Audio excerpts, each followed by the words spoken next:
On est venu aujourd'hui pour faire passer un message à Barbara Pompili et faire en sorte qu'elle réagisse sur ce sujet des nouveaux OGM.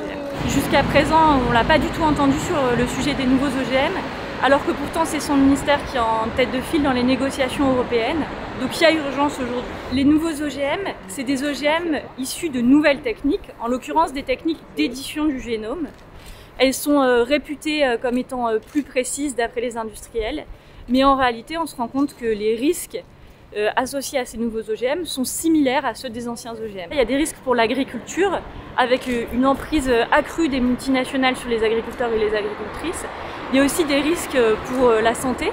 Et enfin, il y a des risques pour l'environnement. À partir du moment où on dissémine dans l'environnement ces OGM-là, on les dissémine forcément de manière incontrôlée. Et ça peut avoir des répercussions sur l'environnement et plus particulièrement la biodiversité. Il y a ce qu'on appelle des OGM cachés. Ça veut dire que c'est des OGM issus de mutagénèse plus récente. Et ça, effectivement, il y en a certains qui sont cultivés, notamment des colzas, et qu'on peut donc retrouver dans notre assiette sans le savoir.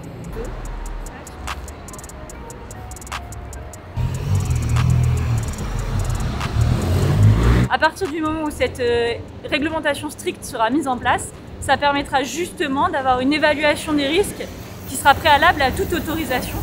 Et ça permettra aussi de s'assurer que les consommateurs sauront s'il y a des OGM ou non dans leurs assiettes.